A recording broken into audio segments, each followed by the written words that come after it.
Les fonctions et qualités de la monnaie. La monnaie est constituée par l'ensemble des moyens de paiement dont disposent les agents économiques pour régler les transactions.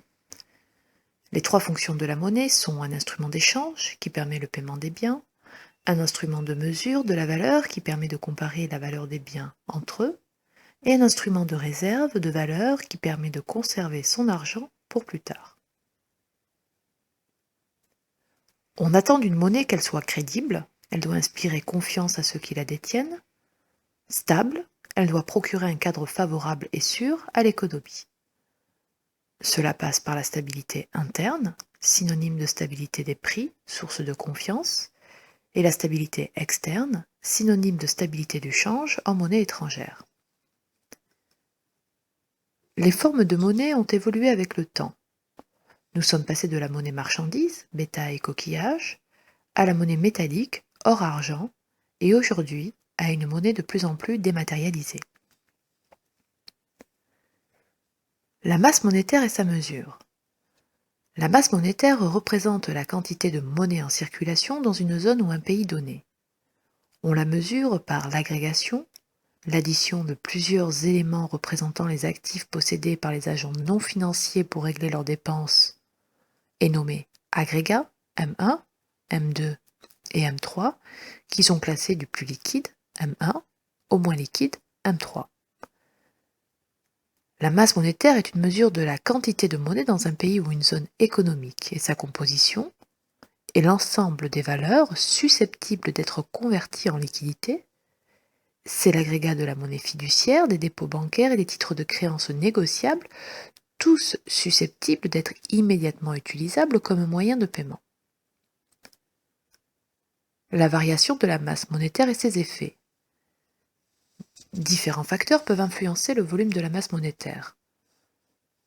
Selon les économistes libéraux, la politique monétaire influe sur le volume de la masse monétaire. Une baisse du taux directeur de la Banque centrale génère mécaniquement une augmentation du volume de crédit accordé et donc de la monnaie en circulation. A l'inverse, une augmentation des taux directeurs augmente le coût du crédit impliquant une baisse de la demande.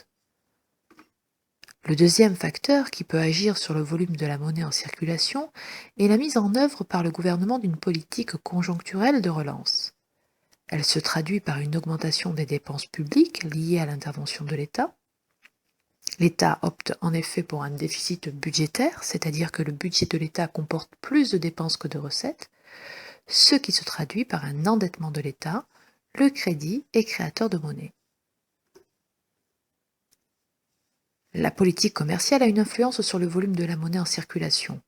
La masse monétaire peut être influencée par le solde des échanges extérieurs. Si la balance commerciale est excédentaire, elle conduira mécaniquement à l'augmentation de la masse monétaire. Et à l'inverse, une balance déficitaire conduirait à une destruction de la monnaie. Selon les classiques, la monnaie n'est qu'un voile qui recouvre un troc. D'après la loi sur les débouchés de Jean-Baptiste C, les produits s'échangent contre les produits. Donc l'offre crée sa propre demande.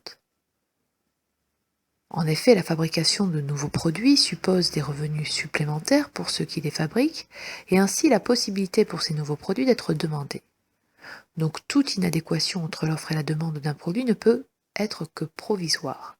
C'est pourquoi la monnaie ne joue pas de rôle par elle-même, elle est neutre. D'après John Maynard Keynes, économiste britannique, cette conception de la monnaie doit être remise en cause car la monnaie peut être désirée pour elle-même. En effet, la monnaie peut être thésaurisée en vue de détenir des encaisses de précaution pour faire face aux aléas de la vie ou de spéculation pour réaliser des profits rapides. Il peut y avoir une demande de monnaie qui ne soit pas une demande de biens. L'intérêt de ce raisonnement est d'expliquer qu'une partie de la monnaie en circulation peut être retirée du circuit par certains de ses détenteurs, ceux qui décident en effet d'épargner. S'il y a moins de monnaie en circulation, cela va se répercuter sur la production de biens et services car il y aura une demande moins importante. Les entrepreneurs vont donc diminuer leur offre et sans doute licencier. Pour empêcher cet engrenage dangereux, Keynes suggère de faire intervenir l'État par une politique de relance de la demande, hausse du salaire minimum, des allocations sociales, baisse du taux d'intérêt. La production serait relancée, ce qui éviterait une récession. L'analyse monétariste s'est développée à la fin des années 60 en opposition au keynésianisme. Les monétaristes condamnent les politiques laxistes de l'État en matière monétaire et budgétaire. Elles n'ont à long terme aucun effet sur l'activité économique, mais sont source d'inflation qui est un phénomène strictement monétaire. Les monétaristes, en particulier l'économiste américain Milton Friedman, préconisent une progression annuelle de la masse monétaire calquée sur la croissance. Le volume de la monnaie en circulation, c'est-à-dire la masse monétaire, doit être suffisante pour financer les transactions correspondant à l'activité économique d'un pays. Pas plus, pas moins. Il reconnaît cependant la nécessité du rôle de l'État. La politique économique est nécessaire, car le marché est impuissant à déterminer le juste niveau de